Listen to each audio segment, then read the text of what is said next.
अजीम कादर और जलाली नाम में आप सबकी सलामती हो। आप सब खुश हैं? Hallelujah, hallelujah, praise God.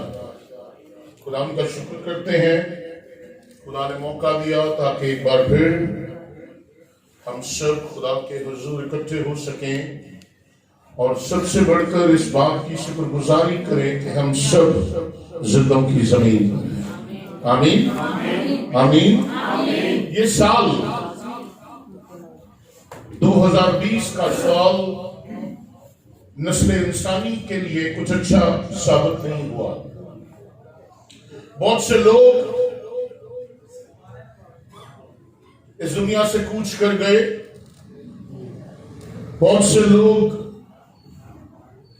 जवान उम्री में, बहुत से बच्चे और बहुत से उम्र रसीदा बुजुर्ग इस दुनिया से कूच कर गए।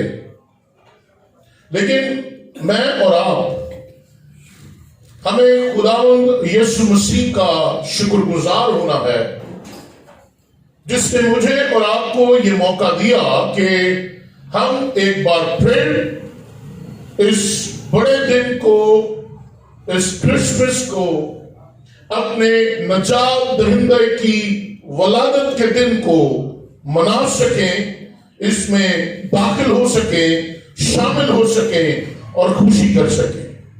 आमीन। ये मेरे और आपके लिए बड़ा अहम दिन है।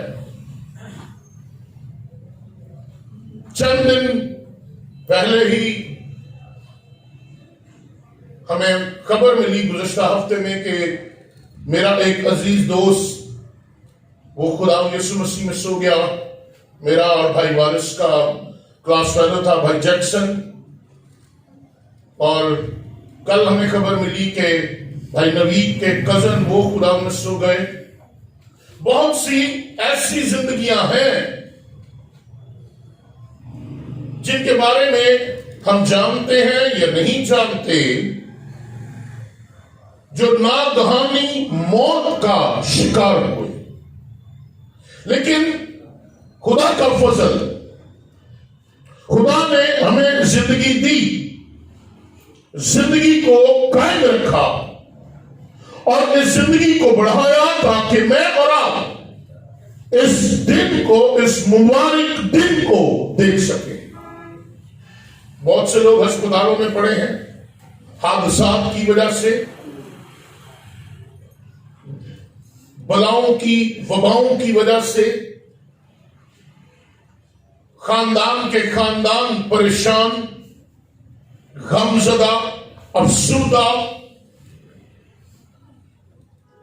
लेकिन फिर कहूंगा, शुक्रगुजारी जिसने मुझे और आपको ये वक्त दिया कि हम उसकी हैकल में मौजूद हैं। आमीन। कुछ लोग जिंदा हैं, रुए जमीन पर हैं, मगर मर चुके हैं क्योंकि वो खुदा की हजूरी से बाहर है। आज जो बात मैं आप तक पहुंचाना चाहता हूं क्रिसमस के हवाले से, यूहन्ना रसूल की मार्फत लिखा गया अंजीली बयान, उसका पहला बाब, और हम उसकी 10वीं आयत से देखेंगे। 10वीं और 11वीं आयत। खुदा के कलाम में लिखा है,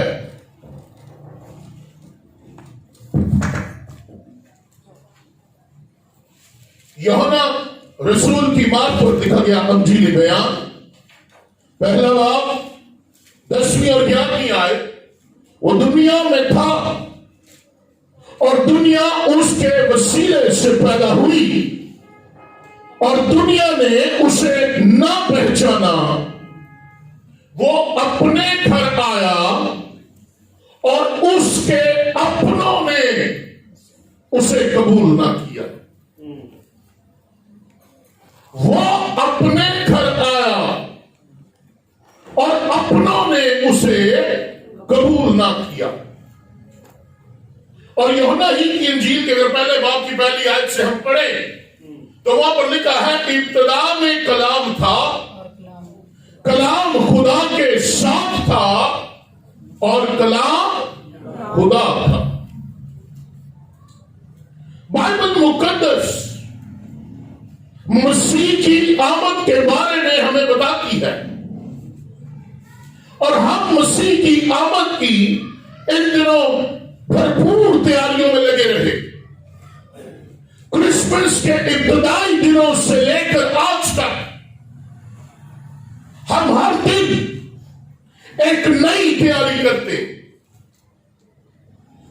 रंग बिरंगी झंडियां, रंग बिरंगी रोशनियां, क्रिसमस के गीत, कैरल्स, बहार, घरों को सजाना, अपनी तैयारी करना, पूरा साल हमें ये दिन याद आते रहेंगे, पूरा साल इस पर बात होती रहेगी। हम नहाए खुश रहना और दूसरों को खुश देखना चाहते हैं और इसीलिए इस क्रिसमस सीजन में हम भरपूर एक दूसरे को मिलते और मिलाते हैं। लेकिन याद रखें, जब यीशु मसीह पैदा हुआ तो वो दिन इंसानी एतबार से अच्छे दिन ना थे, बल्कि वो दिन उन लोगों के लिए जो उस वक्त के लोग, उस दौर के लोग, उन दिनों लोग जो थे वो मुआशरती, सियासी, मजहबी तौर पर बहुत मजबूर और पसमानदा थे। लोग गुलामी में जकड़े, लोग अज़ियत का शिकार, गम, दुख, मुसीबत और दुआ करते थे कोई निजात दहिंदा आए, कोई छुड़ाने वाला आए, कोई बचाने वाला आए, कोई आजाद करने वाला आए, कोई उनकी सुनने वाला हो, कोई उनकी दाद पुरस करे, कोई उनको छुटकारा दिलाए, कोई उन पर रहम करे। और जब यीशु मसीह पैदा हुआ तब भी हालात बेहतर ना थे। हम देखते हैं कि जब मजूसी हेरोदिस के पास पहुंचते हैं और उसे बताते हैं कि इस तरह जो है वो यहूदियों का बादशाह पैदा हुआ है, तो वो हैरान होता है। और जब वो मजूसियों को भेजता है कि तुम जाकर उसे सिजदा करो, मुझे भी इत्ला करना, मैं भी जाऊंगा, लेकिन मजूसी कुछ की हदायत से अपना रास्ता बदल कर निकल जाते हैं। तो क्या है वो एक जुल्म ढाका है। और वो जुल्म क्या है कि 2-2 साल के जितने बच्चे हैं उन्हें कत्ल कर दिया जाए। वो अपनों में आया, वो इस दुनिया में आया। क्रिसमस का पैगाम यूहन्ना की अंजील उसके 3:16 में क्या लिखा है? खुदा ने इस दुनिया से कि उसने अपना इकलौता बेटा बख्श दिया दुनिया को, दुनिया के लोगों को, तमाम कौमों को, आज के तमाम मज़ाहिब को, हर एक फिरके को, हर एक तबके को, हर एक नस्ल को, हर एक रंग को उसने अपना इकलौता बेटा बख्श दिया ताकि वो बच सके।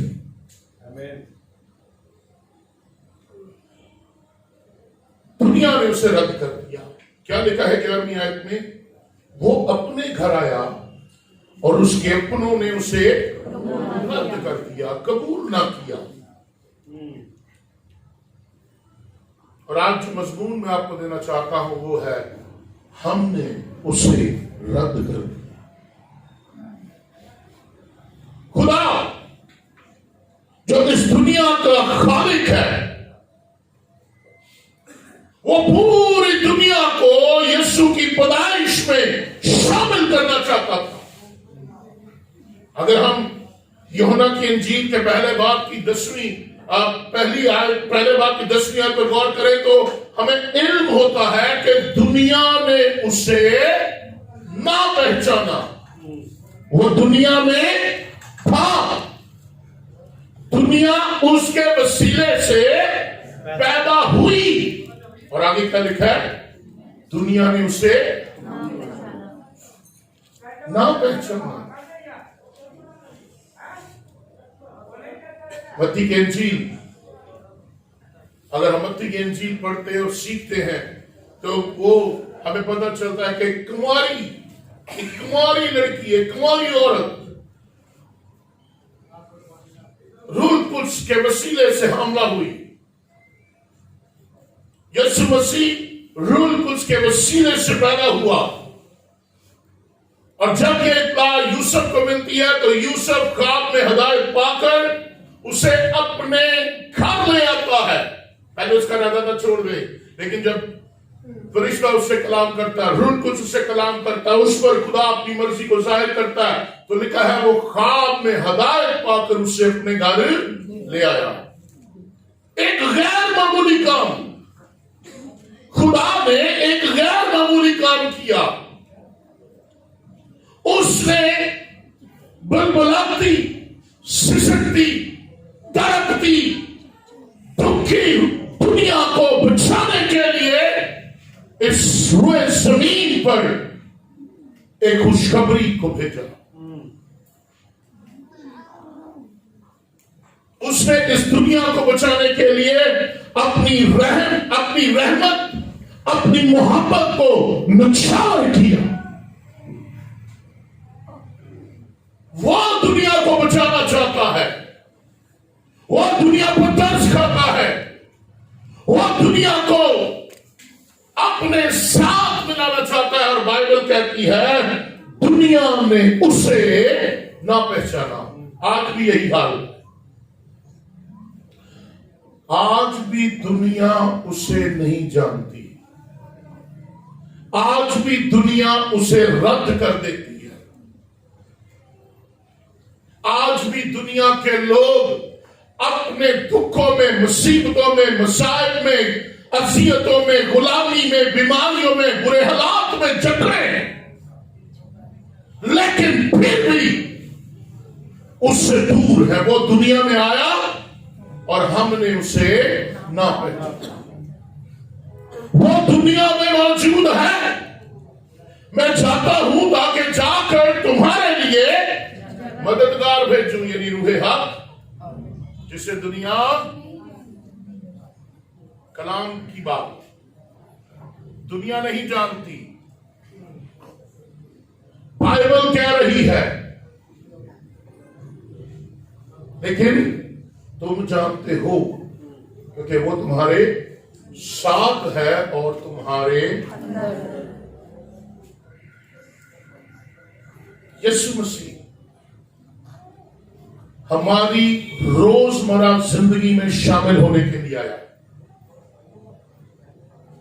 और दुनिया की तारीख का ये सबसे बड़ा सच है। इस बात को जान लें कि यीशु मसीह इस दुनिया में आया ताकि उस दुनिया को जो डरी हुई थी, जो कमजोर थी, जो बोझ तले दबी हुई थी, उसे आजादी दे सके। ऐ थके मांदे और बोझ तले दबे सब लोगों मेरे पास आओ, मैं तुम्हें। आज दुनिया कहां है? आज बोझ तले दबे हुए लोग कहां हैं? आज कमजोर और डरी हुई दुनिया के लोग कहां हैं? खुदा ने दुनिया को खुशखबरी दी, और खुशखबरी क्या दी?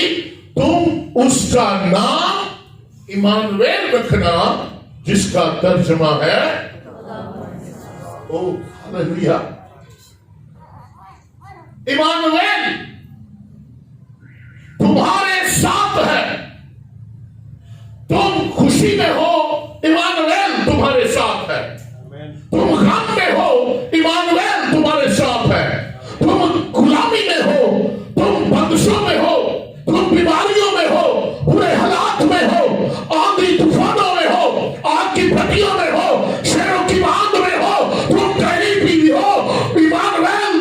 साथ है, क्योंकि यह खुशखबरी आसमान से मेरे और आपके लिए आई कि इमानुएल हमारे साथ है।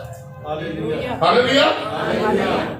हर दर्द में, हर तकलीफ में, हर परेशानी में, हर जुल्म में इस बात को याद रखे, इमानुएल हमारे साथ है। आज भी दुनिया के सामने दुख है, मुसीबतें हैं, तकलीफें हैं, लेकिन हैरानकुन बात यह है कि दुनिया आज भी उसे रद्द कर देती है। लोग सो रहे, जिसका जन्मदिन है उसके लिए कपड़े बनाए, जिसका जन्मदिन है उसके लिए केक कटिंग की, दूसरों को केक दिए, लेकिन खुद उसके पास नहीं आए कि आकर उसे विश कर दे।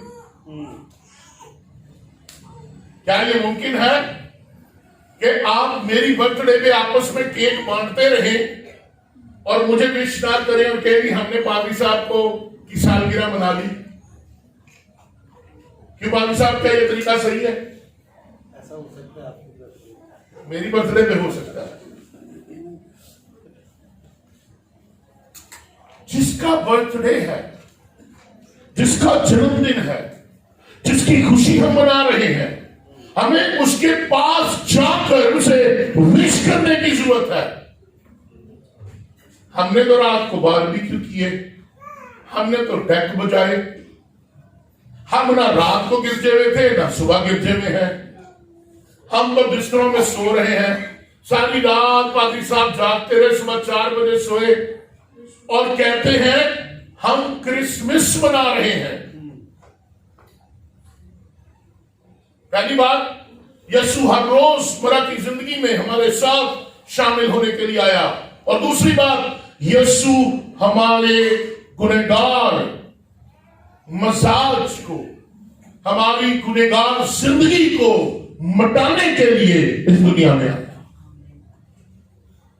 क्या लिखा है यूहन्ना की इंजील के पहले बाब की 9वीं आयत में? लिखा है हकीकी नूर जो हर एक आदमी को रोशन करता है, दुनिया में आने को था।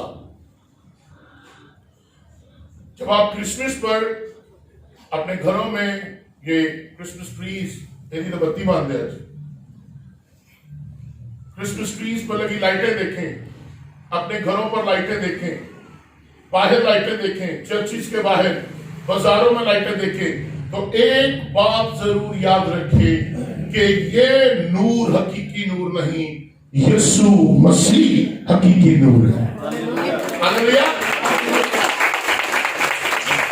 यीशु मसीह हकीकी नूर है जो हर एक की जिंदगी को रोशन करता है। रोशनी जो चीजों को जाहिर करती है, रोशनी जो अंधेरे को खत्म करती है, रोशनी जो दुरुस्त और गलत रास्ते की पहचान देती है, रोशनी जो हमें ठोकर खाने और गिरने से बचाती है। और दुनिया का सबसे बड़ा अलमिया ये है, अफसोस की बात, कि वो यीशु को अब तक नहीं पहचानते कि हकीकी रोशनी यीशु मसीह है। कुछ तब्दील नहीं हुआ। लोग आज भी यीशु से दूर भागते हैं, लोग आज भी यीशु से चुपते हैं, लोग आज भी यीशु को रद्द करते हैं, और वो लोग भी जो अपने आप को कलीसिया कहते हैं, ईमानदार कहते हैं, उनका रवैया भी यही है। चर्च कलीसिया भी छुपती फिरती है, भागती है। हमें खुदा के पास आने से ज्यादा और बहुत से जरूरी काम है जिनमें हम बिजी होते हैं। किसी को कहा जाए भाई जी आए चर्च, बहुत काम और बहुत काम है, बिजी है, स्केड्यूल बहुत टाइट है, हमने ये करना है, हमने वो करना है। मेरी बहनों मेरे भाइयों, याद रखें, इस कहानी का इससे भी एक बदतरीन पहलू है जो मैं आपको देने जा रहा हूं। पहला पहलू क्या था कि दुनिया ने उसे ना पहचाना। अब उससे बुरा पहलू क्या है? 10वीं आयत में लिखा है, वो अपने घर आया और अपनों ने उसे कबूल ना किया। अपने, जब आप अपनों के घर जाएं, अपने घर जाएं और आपके अपने ही उसको कबूल ना करें, तो आपके दिल पर क्या गुजरती है?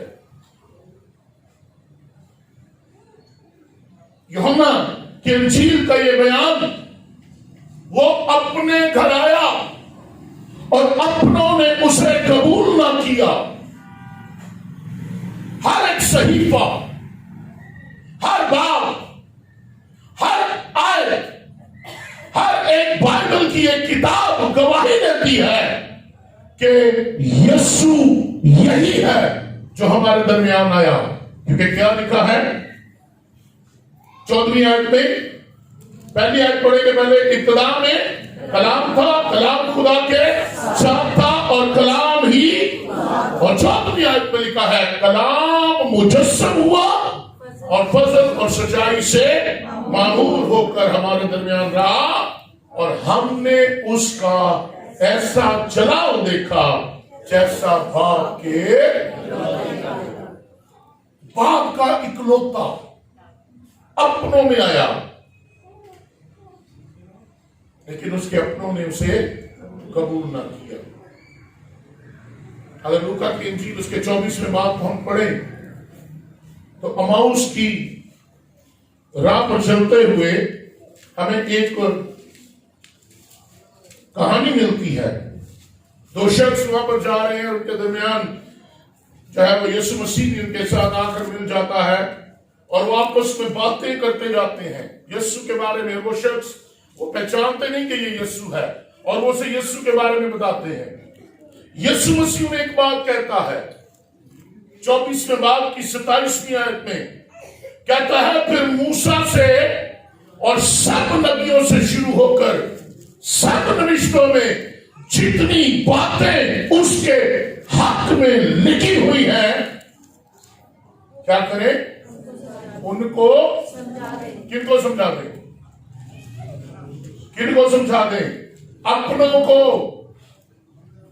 वो जितने उस पर ईमान लाए, वो जितने उसके मुंतजर थे, वो जितने जिनके दरमियान वो आना चाहता था, वो जिन्हें अपना खानदान कहता है, जिसे अपना घर कहता है, उन्होंने उसे कबूल ना किया, उन्होंने उसे रद्द कर दिया। उसके अपनों के पास नबियों का कलाम, उसके अपनों के पास नविश्ते, उसके अपनों के पास पुराना अहदनामा था। फकीह और फरीसी कलाम के बावजूद यीशु के वजूद से इनकारी थे। वो जानते थे कि आने वाला है, फिर भी उसके इनकारी थे। लेकिन क्या हुआ? कुछ मजूसियों ने इन टुकड़ों को जोड़कर उस असीम और बाबरकत कहानी को मुकम्मल कर लिया और आकर सबसे पहले यहूदियों के बादशाह को खबर दी कि जो यहूदियों का दूसरा बादशाह पैदा हुआ है वो कहां है। बादशाह को कह रहे हैं यहूदियों का बादशाह पैदा हुआ है। दूर दराज का सफर किया, लंबा सफर किया, खुदा की रहनुमाई मिली, सितारे ने राह दिखाया, नवस्ते पूरे हुए, पेशगोइयां पूरी हुई, खुदा का कलाम जो उनके पास था पूरा हुआ और उन्होंने जाना कि आज यहूदियों का बादशाह पैदा हुआ है। मेरे चीजों, मजूसियों को इल्म हुआ कि यहूदियों का बादशाह पैदा हुआ है। उसके बाद ये खुशखबरी भिड़रियों तक पहुंची कि बैतलहम के शहर में तुम्हारे लिए एक मुनज्जी पैदा हुआ है। शमाऊन ने हैकल में उसे देखा, हन्ना ने हैकल में उसे देखा और ईमान रखा, यीशु यही है, नजात दहिंदा यही है, इमानुएल यही है, हमारा मुनज्जी यही है। लेकिन इस कहानी के इस खौफनाक पहलू को यशायाह ने 700 साल पहले ही आश्कारा कर दिया था। अगर आप यशायाह नबी का सहीफा उसका 53वां बाब और उसकी दूसरी और तीसरी आयत पढ़े तो वहां पर लिखा है, पर वो उसके आगे कोम्पल की तरह और खुश्क जमीन में जड़ की मानिंद फूट निकला है। ना उसकी कोई शक्ल और सूरत है, ना खूबसूरती, और जब हम उस पर निगाह करें तो कुछ हुस्न और जमाल नहीं कि हम उसके मुश्ताक हों। वो कहता है, सुने, वो आदमियों में हकीर और मरदूद, मर्दे गमनाक, रंज का आशना था। लोग उससे गोया रुपोश थे, उसकी तहकीर की गई और हमने उसकी कोई कदर न जानी। ईसाया पहले से कह रहा है, उसे हकीर जाना गया, तहकीर की गई, उसे रद्द किया गया। लोग रुपोश थे उससे। आज भी लोग उसे हकीर जानते, आज भी लोग अपने इमानुएल को हकीर जानते हैं, आज भी लोग इमानुएल से रुपोश हैं, आज भी लोग उसकी कोई कदर नहीं रखते। मेरे अजीजों, दुनिया ये चाहती है कि खुदा हमें वो सब कुछ दे जो खूबसूरत लगता है। अपनी हर ख्वाहिश को पूरा करना चाहते हैं, और शायद इसलिए कि दुनिया को यीशु में कशिश दिखाई नहीं देती। दुनिया अपने दुनियावी हीरोज को तो पसंद करती है, उनके नाम तो याद रखती है, लेकिन जो इस सारी कायनात का खालिक है, जो इस सारी तखलीक का मालिक है, जो इस सारी दुनिया को चलाता है, जो इस सारे सिस्टम को कंट्रोल करता है, जो दुनिया और कुल कायनात का हीरो है, दुनिया उसे रद्द करती है। वो हीरोज जो आज हैं और कल मिट जाएंगे, वो तो हमें अजीज है, उनकी कशिश है, लेकिन वो हीरो जो अज़ल से था और अब तक रहेगा, लोग उसे रद्द करते हैं। खुदा चाहता है, खुदा की कामिल मर्जी ये है कि हम सिर्फ उसको सिजदा करें। और 12वीं आयत क्या कहती है? यूहन्ना की इंजील के पहले बाब की 12वीं आयत, लेकिन जितनों ने उसे कबूल किया उसने उन्हें खुदा के फर्जंद बनने का, यानी उन्हें जो उसके नाम पर, वो हम सबको बुलाता है, वो आपको, मुझे, हम सबको बुलाता है। क्रिसमस मना रहे हैं, क्रिसमस डे है, अच्छे कपड़े, अच्छे खाने, आज पार्टीज होंगी, बहुत कुछ होगा। Praise God. सवाल है मेरा आपसे, क्या आपने तैयारी कर ली है कि इस दफा आप यीशु को अपने घर और अपने दिल में खुशामदीद कह सकते? क्या आप तैयार हैं? बाकी तैयारियां तो आपने की होंगी, रात के खाने पक्के होंगे, मसाले लगे होंगे, इंज रात के रोस्ट होए होंगे, चीजा ततियां सारा कुछ। क्या दिल तैयार है क्या घर तैयार है? क्या जिंदगियां तैयार है? हम तो रात को बिजी थे, मिडनाइट सर्विस में नहीं आ सके, घर में पार्टी थी। ओ भाई, जो रात को गोश्त तुम तैयार कर रहे थे, अपना दिल तैयार कर लेते कि आप सुबह को यीशु को यहां से अपने घर लेकर जाओ। आमीन। अफसोस, आज भी लोग उसे रद्द करते हैं, आज भी लोग उसे कबूल नहीं करते, आज भी लोग उसे नहीं पहचानते। और यही वजह है, दिन ब दिन हालात बुरे होते जा रहे हैं। मैं अफसोस के साथ ये कहना चाहता हूं, पादरी गले फाड़ फाड़ कर कलीसियाओं को सिखाते हैं, लेकिन कलीसिया आज भी कहती है पादरियों को सलीब दे दो। जब यीशु उनको मुनादी करता था तो उन्होंने क्या कहा? इसे सलीब दो। अब कहते हैं पादरियों को सलीब दो,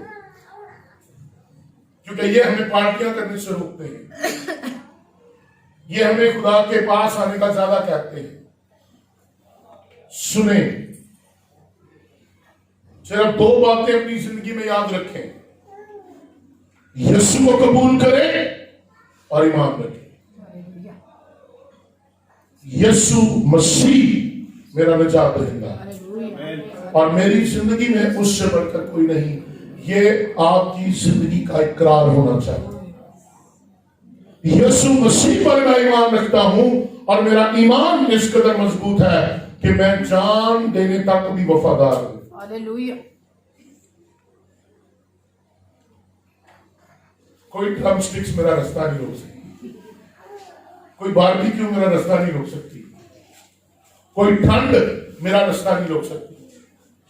कहते हैं ना, कौन सी चीज हमें मसीह की मोहब्बत से, बड़ी लंबी लिस्ट है, मैं बता सकता हूं, बड़ी लंबी लिस्ट है। सबसे पहले ठंड सबसे बड़ी रुकावट है ना, ठंड बड़ी सी। फिर बारबेक्यू सबसे बड़ी रुकावट है क्रिसमस सीजन में।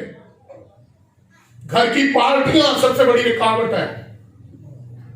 वो जिसका जन्मदिन है इंतजार करता है और हम अपने घरों में बैठे होते हैं। आज ये देख लें अपनी हालत, लोगों की तादाद आपको बता रही है। लोग खुदा के पास आना पसंद नहीं करते। बाइबल में लिखा है रोमियो के खत में 5वें बाब की 8वीं आयत में, जब हम कमजोर ही थे तो ऐन वक्त पर मसीह बेदीनों की खातिर हुआ। वो मेरे आपके लिए, हमारे मौजूदात के लिए, आने वाली नस्लों के लिए, वो सब के लिए हुआ, ताकि उसके खून के वसीले, उसके मौत के वसीले, उसके कफारे के वसीले, उसकी कुर्बानी के वसीले हमारे सब गुनाह मिटाए जाए। क्रिसमस महज पार्टी का नाम नहीं, अच्छे कपड़े पहनने का नाम नहीं। क्रिसमस इमानुएल को अपने साथ, अपने घर, अपने खानदान, अपनी जिंदगी में लेकर जाने का नाम। Hallelujah, hallelujah.